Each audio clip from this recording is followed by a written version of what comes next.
नमस्कार। रीवा 24 के ताजा तरीन अंक के साथ मैं शैलेंद्र। सबसे पहले प्रमुख खबरें। बरसों से अपेक्षा के शिकार बैजू धर्मशाला के बदलेंगे दिन, जल्द होगा कायाकल्प। मारपीट से पीड़ित शिक्षक ने छात्र की उठाई मांग। महिला सीएसपी से की गई अभद्रता को लेकर पूर्व विधायक केपी त्रिपाठी के ऊपर दंडात्मक कार्रवाई करने कांग्रेसियों ने सौंपा शिकायती पत्र। और पीएसवाई उत्कृष्टता सम्मान समारोह संपन्न, मेधावी छात्र छात्राओं और शिक्षकों का हुआ सम्मान। इन खबरों सहित अन्य खबरें विस्तार।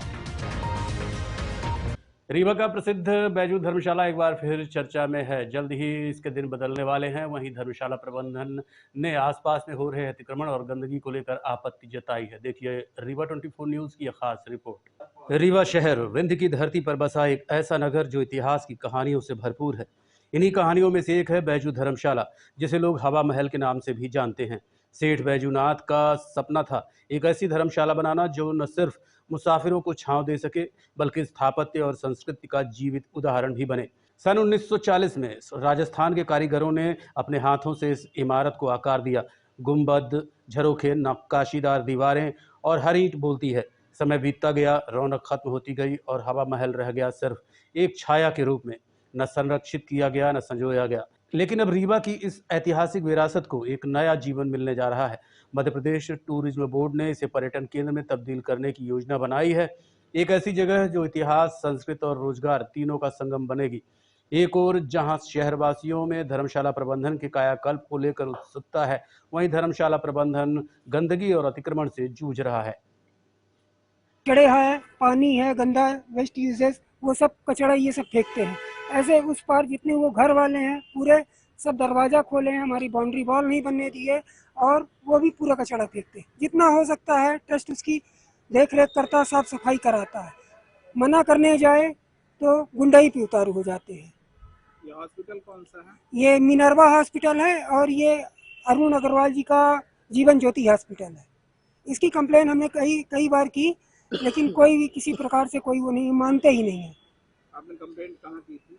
हमें नगर निगम में आवेदन दिया था, एक बार मैंने सीएम हेल्पलाइन भी किया था। हाँ, तो क्या कार्रवाई हुई? कार्रवाई एक दो दिन बंद था, फिर से उसी तरह से चालू हो गया। और ये जो शिव मंदिर के ऊपर जो है जी, पानी वगैरह आता है, जी जी तो ये कहाँ मिनरवा से आता है? जी जी, यही हॉस्पिटल से ही आता है भैया। हाँ। यही हॉस्पिटल का ही गंदा पानी आपके सामने देखिए, आप देखिए पीछे से अभी भी पानी गिर रहा है। मतलब कोई सुनवाई नहीं? नहीं। अभी आप क्या चाहते हैं? हम ये चाहते हैं कि आप लोगों की तरफ से इनका ये धर्मशाला के अंदर जो पानी और ये कचरा गिराते हैं ये बंद हो जाए। ऐसे उस साइड भी जो घर वाले खोले हैं वो अपना कचड़ेदान में डालें, ना कि धर्मशाला प्रांगण में फेंके। नगर निगम द्वारा तो वैसे भी स्वच्छता अभियान के तहत जो है गाड़ियाँ भी देता है। नहीं, यहाँ पे कोई गाड़ी नहीं आती। नहीं, नगर निगम के अंदर तो है वो कचरा फेंकते हैं। हाँ, वो है, लेकिन यहाँ पे कोई ऐसी सुविधा नहीं है। हम अपना कचरा खुद अपना भर के बाहर ले जाते हैं और गाड़ी में रखते हैं। गाड़ी में डाल। चौराटा थाने में सीएसपी के साथ हुए दुर्व्यवहार और भाजपा नेताओं की हठधर्मिता को लेकर कांग्रेस ने एक बार फिर शिकायती पत्र सौंपा है। 25 जुलाई 2025 को सिमरिया क्षेत्र में एक आपराधिक मामले को लेकर पूर्व विधायक केपी त्रिपाठी थाने पहुंचे थे। आरोप था कि इस दौरान वो अपने समर्थकों के साथ थाना परिसर में जबरन घुसे और ड्यूटी पर तैनात महिला पुलिस अधिकारी रितु उपाध्याय से अभद्र व्यवहार किया, जिसको लेकर आज कांग्रेस कार्यकर्ताओं ने चौराटा थाना प्रभारी को एक शिकायती पत्र सौंपा है। शिकायत में यह भी उल्लेख है कि उन्होंने थाना प्रभारी और अन्य पुलिसकर्मियों पर अनुचित दबाव बनाते हुए केस को प्रभावित करने की कोशिश की। घटना के बाद कांग्रेस से जुड़े स्थानीय जनप्रतिनिधियों ने थाना प्रभारी को ज्ञापन सौंपते हुए संबंधित व्यक्तियों पर सख्त कानूनी कार्रवाई की मांग की है। आवेदन पत्र में उल्लेख है कि ऐसी घटनाएं कानून व्यवस्था के लिए खतरा है और प्रशासन की निष्पक्षता पर सवाल खड़ा करती है। भारतीय जनता पार्टी की सरकार महिला सशक्तिकरण के नाम पर जिस प्रकार ढोल पीटने का काम करती है, इसका ज्वलंत उदाहरण चौराटा थाने में 25 तारीख को देखने के लिए मिला है कि किस प्रकार से एक महिला पुलिस अधिकारी के द्वारा बदतमीजी की गई, असंवेदनशील महिला कहकर अपमानित किया गया एवं मना करने पर कि आप तरीके से बात करें तो उनको मारने के लिए दौड़ना समर्थकों के साथ कितना बेहद गंभीर मामला था। इसी तारतम्य में हम लोग आज चौराटा थाना यहाँ पर आए हुए हैं कि जो 25 तारीख की घटना थी उससे जनभावनाएं क्षेत्र की आहत हैं। लोगों में भय का वातावरण व्याप्त है कि यदि एक महिला पुलिस अधिकारी के खिलाफ इस प्रकार से भारतीय जनता पार्टी के नेता, गुंडे, कार्यकर्ता एक महिला अधिकारी के साथ बदतमीजी कर सकते हैं, तो एक जो क्षेत्र में आम महिलाएं हैं वो डरी हुई हैं कि ये भारतीय जनता पार्टी के लोग हम लोगों के साथ कभी भी किसी भी समय इस प्रकार का दुर्व्यवहार कर सकते हैं।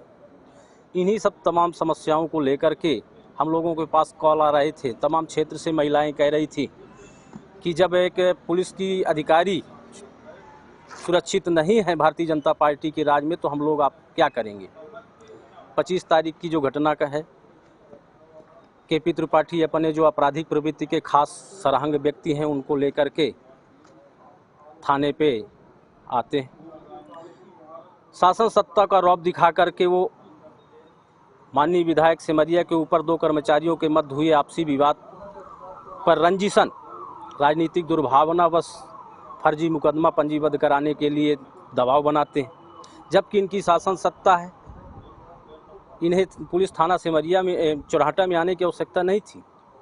इन्हें तो अब भाई कोई विवाद हुआ, दोनों पक्षों से रिपोर्ट दर्ज हो गई, तो इनका तो काम केवल ये था कि न्यायिक जांच हो, न्यायिक जांच के बाद जो भी दोषी हो उनके खिलाफ कार्रवाई की जाए। लेकिन रंजिशन, आपसी जो राजनीतिक रंजिश है उनके विधायक जी से, उनको इस मुकदमे में ज़बरदस्ती फंसाने के लिए इस प्रकार का कृत्य किया गया कि 36 घंटे थाना परिसर के अंदर घुस करके शासकीय कार्य को बाधित किया गया। आंदोलन, प्रदर्शन, धरना इत्यादि किया गया, जबकि गेट के बाहर इनको कोई भी बात है तो गेट के बाहर करनी चाहिए, थाना परिसर के लिए नहीं।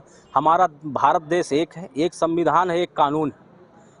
हम चाहते हैं कि इस मामले को लेकर के पुलिस सख्त से सख्त कानूनी कार्यवाही करे। थाना सिरमौर अंतर्गत एक व्यक्ति ने खुद के साथ मारपीट और जान से मारने की धमकी देने की गंभीर शिकायत दर्ज कराई है।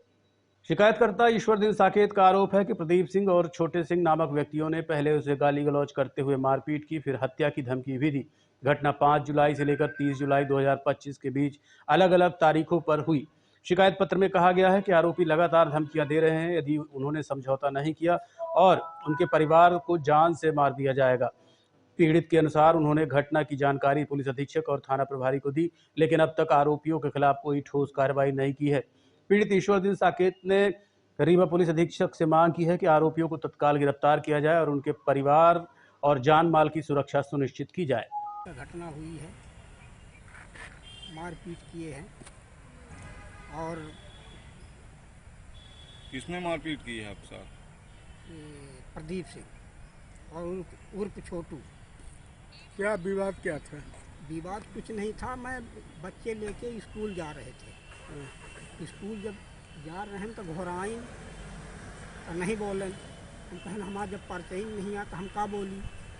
जब आन तो कहीं गाली दे के आवाज़ दे के घोराइन, हम नहीं बोलें। इतने में आई फिर से गाली दी, कहीं के तय जाति कहीं क्या मार हो के या घोरान तो बोलते नहीं आए। फिर एक बाद कहीं के तय जब से बोर करवा ली है तो तोरे पास बड़ी घमंड हुई है, पूरे बस्ती का पानी देते हैं, एक घर का काहे नहीं देते। होगा मारे शुरू कर देगा, मार शुरू कर देगा। कहाँ की घटना है? घटना कहाँ? घटना कहाँ की? ये है वो पटेहरा वाली के बनिया के दुकान है, पटेहरा वाली के आई स्कूल सामने है। गांव कौन सा है? गांव राजगढ़ है। थाना सिरमौर। इसकी शिकायत आपने सिरमौर थाने में की? सिरमौर में की, रिपोर्ट किया, FIR किया और यहाँ रीवा में SP ऑफिस में किया, RD ऑफिस में किया, कोई आज तक सुनाई नहीं हुआ। आज आए हैं तो क्या परेशान कर रहे हैं? अभी रोज आके धमकी देते हैं कि वो नहीं करेगा, समझौता नहीं करेगा तो जान से मार देंगे बाल बच्चे सहित। किसके द्वारा धमकी दी जा रही है? कि समझौता नहीं कर रहे हैं तो। कौन है धमकी? कौन देगा? वो छोटू और उनको प्रदीप। तो आप क्या चाहते हैं? हम ये चाहते हैं कि मुलजिम अरेस्ट हो, वो सही बयान करे कि किसके कारण मैं मारा हूँ। क्या नाम है आपका? मेरा ईश्वरदीन साकेत, निवासी रिंदवासी है मैं राजगढ़। देखते रहिए Rewa 24 news city cable network. मिलते हैं छोटे से ब्रेक के बाद। हड्डी जोड़ एवं रीढ़ रोग तथा स्त्री रोग एवं प्रसूति रोग का इलाज एक ही छत के नीचे।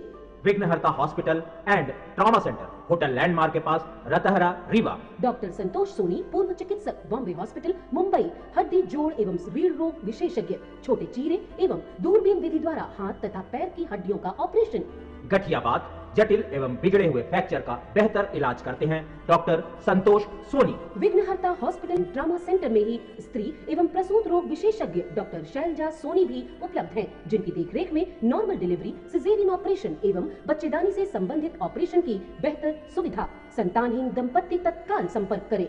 विघ्नहर्ता hospital and trauma centre, hotel landmark के पास, रतहरा, रीवा। सुविधाजनक एवं सफल इलाज हेतु आज ही संपर्क करें।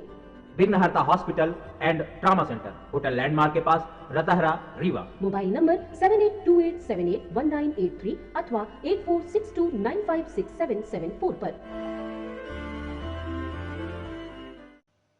जीआरपी ने चलती ट्रेन से गायब पैसों और गहने से भरे महिला यात्री के बैग को बरामद करने में बड़ी सफलता हासिल की है। 28 जुलाई को प्रयागराज से अंबेडकर नगर जाने वाली ट्रेन में एक महिला के साथ चोरी की सूचना प्राप्त हुई थी, जिसके बाद जीआरपी ने मामले की जांच शुरू की और मुखबिर से मिली सूचना के आधार पर खजुराहो से एक युवक को गिरफ्तार किया गया, जिसके पास से महिला के बताए अनुसार एक बैग बरामद हुआ, जिसमें सोने की चेन, अंगूठी और नकदी भी जब्त की गई। पुलिस ने बताया कि महिला सर के नीचे बैग रखकर सो रही थी। इसी दौरान उसने घटना को अंजाम दिया और ट्रेन से उतर गया। पुलिस ने चोर को खजुराहो से गिरफ्तार कर लिया है। बताया जा रहा है कि बैग में एक सोने की चेन, अंगूठी के साथ करीब 12,000 रुपए मौजूद थे। घटना दिनांक 28/7/25 को एक लड़का अपने खजुराहो से महोबा जा रहा था अपने घर पर। महोबा जिला का रहने वाला है, जिसने नशे की हालत में था ये और अपना ट्रेन में चढ़ गया। अंबेडकर प्रयागराज एक्सप्रेस थी, उसके स्लीपर कोच में बैठा और उसके बाद एक महिला सो रही थी। उसके सर के नीचे एक बैग रखा हुआ था कत्थई कलर का। इसने उसको चोरी कर और चलती ट्रेन से खजुराहो में ही उतर गया। खजुराहो में उतरने के बाद ये ज़्यादा नशे में था। उसके बाद ये यार्ड में चला गया, वहाँ एक झाड़ के पास सोता रहा। उसके बाद ये मुखबिर द्वारा सूचना मिली कि एक व्यक्ति उधर बैठा हुआ है जो कुछ सामान बेचने की फिराक में है। तब उस उक्त सूचना की तस्दीक में घटनास्थल पहुँचे आरपीएफ जीआरपी स्टाफ, तो वहाँ देखा एक लड़का मिला। इसे मुखबिर द्वारा बताया कि हुलिया का, जिससे नाम पता पूछा तो जिसने अपना नाम संजय सेन, पिता का नाम चंद्र प्रकाश सेन बताया, महोबा का रहने वाला बताया, उम्र। फिर जिससे बैग में तलाशी ली गई तो उसमें एक सोने की चेन, एक अंगूठी और 3 छोटे पर्सों में नकदी 12,000 रुपया 3 जगह रखे हुए थे, जिससे ये मौके पर हमारे चौकी प्रभारी एएसआई बसंत कुल साहब ने जब्त किया, उसको मौके पर गिरफ्तार किया है। आज इसको न्यायालय में पेश किया जाएगा। देखते रहिए Rewa 24 news city cable network. मिलते हैं छोटे। विंध्य क्षेत्र का शिक्षा पथ प्रदर्शक Pentium point group of institutions Rewa, जो पिछले 25 वर्षों से ज्ञान, गुणवत्ता और विश्वास का प्रतीक बना हुआ है। इस प्रतिष्ठान के अंतर्गत संचालित है Pentium point college of pharmacy, मान्यता प्राप्त फार्मेसी काउंसिल ऑफ इंडिया से, जहां संचालित हो रहे हैं बी फार्मा 4 वर्षीय और डी फार्मा 2 वर्षीय जैसे professional course. Pentium point college of law, मान्यता प्राप्त bar council of India new Delhi से, जहाँ उपलब्ध है देश के भविष्य निर्माता विद्यार्थियों के लिए BCom LLB, BBA LLB, BA LLB 5 वर्षीय, LLB 3 वर्षीय और LLM 2 वर्षीय जैसे रोजगार परक पाठ्यक्रम। Pentium point college of management approved by AICTE, जहां संचालित हैं हाईली डिमांडेड MBA 2 वर्षीय कोर्स। साथ ही Pentium point technical college Rewa का एकमात्र संस्थान जहां AICTE से मान्यता प्राप्त BBA और BCA जैसी तकनीकी पाठ्यक्रम संचालित है। रेगुलर कोर्सेज में BCom, BSc, BA तथा तथा स्नातकोत्तर स्तर पर MA history, economics, sociology, MSc chemistry, biotechnology, computer science और PGDCA डिप्लोमा भी उपलब्ध है। यहाँ शिक्षण कार्य नेट, सेट व PhD धारक प्राध्यापकों द्वारा कराया जाता है। साथ ही उच्च गुणवत्ता की प्रयोगशालाएं, pharmacy lab, biotechnology lab, computer lab, moot court और विशाल पुस्तकालय संस्थान की विशेषताएं हैं। बौद्धिक और सांस्कृतिक गतिविधियों के लिए एक अत्याधुनिक ऑडिटोरियम, खेल गतिविधियों हेतु इंडोर और आउटडोर स्टेडियम, जहां शिक्षा के साथ संपूर्ण व्यक्तित्व का विकास सुनिश्चित है। So please visit Pentium point where vision meets excellence. Admission open, so visit today Pentium point group of institutions Rewa. जी हाँ, विंध्य क्षेत्र का शिक्षा पथ प्रदर्शक Pentium point group of institutions Rewa, जो पिछले 25 वर्षों से ज्ञान, गुणवत्ता और विश्वास का प्रतीक बना हुआ है। Yes, one and only Pentium point group of institutions Rewa. एक ही स्कूल में शिक्षा दान करने वाले शिक्षक ने दूसरे शिक्षक की जमकर धुनाई कर दी। शिकायत के बाद भी कोई कार्रवाई न होने पर आज पीड़ित शिक्षक ने इच्छा मृत्यु की मांग की है। रीवा जिले के गंगेऊ ब्लॉक अंतर्गत ग्राम आवी में पदस्थ शिक्षक वाल्मीकि प्रसाद तिवारी को विद्यालय में ही पदस्थ प्रधान अध्यापक दयाशंकर त्रिपाठी द्वारा 21 जुलाई को क्लासरूम में घुसकर वाल्मीकि तिवारी, जो कि विद्यालय में प्रवेश फार्म का कार्य कर रहे थे, उनके साथ जमकर मारपीट करने लगे। इतनी ज्यादा मारपीट की कि उनके हाथ की उंगली टूट गई और हाथ पैर सहित सीने पर जमकर चोट आई, जिससे शिक्षक वाल्मीकि प्रसाद तिवारी गंभीर रूप से घायल हो गए। आसपास के लोगों ने जान बचाई। इसके बाद शिक्षक थाने पहुंचे और दर्ज रिपोर्ट कराई। मामले को संज्ञान में लेते हुए रीवा कलेक्टर प्रतिभा पाल ने जिला शिक्षा अधिकारी सहित एक टीम गठित की, लेकिन आज कई दिन बीत जाने के बाद भी जांच के नाम पर सिर्फ लीपापोती की जा रही है। पीड़ित शिक्षक आज कलेक्ट्रेट कार्यालय पहुंचा और न्याय की गुहार लगाई है। हमारे ये उंगली टूट गई थी, ये दिखते नहीं बन रहा था इसमें, और साथ साथ यहाँ बहुत अधिक चोट थी। आज 10 दिन हो गए। थाने कहते, थाने में आपकी सुनवाई हुई? थाने संतुष्ट है? सुनवाई नहीं हुई। पहले तो नहीं मना कर रहे थे, बार बार मना कर रहे थे। इसके बाद हमारा लिखित जो शिकायत थी उसको लेकर के गायब कर दिया और मौखिक रूप से जो मैं बोला वो लिखे हैं, पर वो गलत लिखे हैं। शिकायत बाद में मैं देखा, जब मुझे होश आया तो शिकायत वो समाधान पूर्ण नहीं है, क्योंकि मैं फॉर्म भर रहा था वहाँ पर। ये बात नहीं लिखे हैं। मैं विद्यालय में फॉर्म भर रहा था।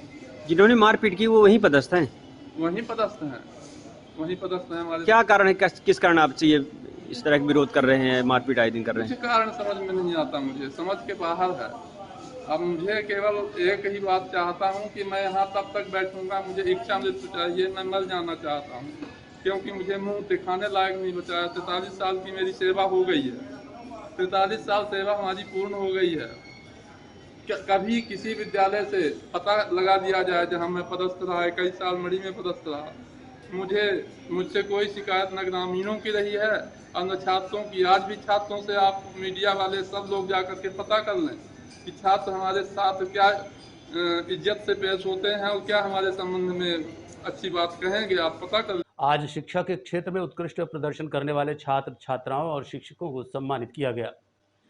आज शिक्षा के क्षेत्र में उत्कृष्ट प्रदर्शन करने वाले छात्र छात्राओं और शिक्षकों को सम्मानित किया गया। अवसर था PSY उत्कृष्टता सम्मान समारोह 2025-26 का, जो भव्य आयोजन के साथ संपन्न हुआ।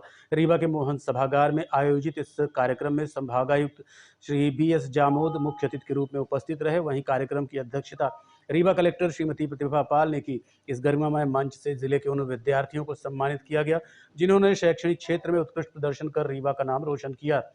साथ ही शिक्षकों को भी उनके मार्गदर्शन और योगदान के लिए प्रशस्ति पत्र एवं चेक प्रदान कर सम्मानित किया गया।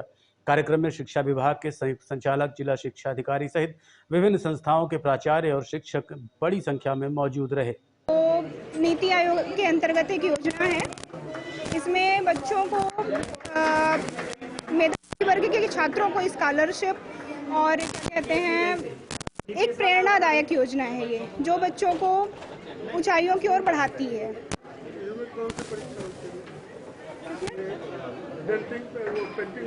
हाँ, इसमें पेंटिंग, चित्रकला, संस्कृति की ये सब सारी परीक्षाएं इसमें होती हैं।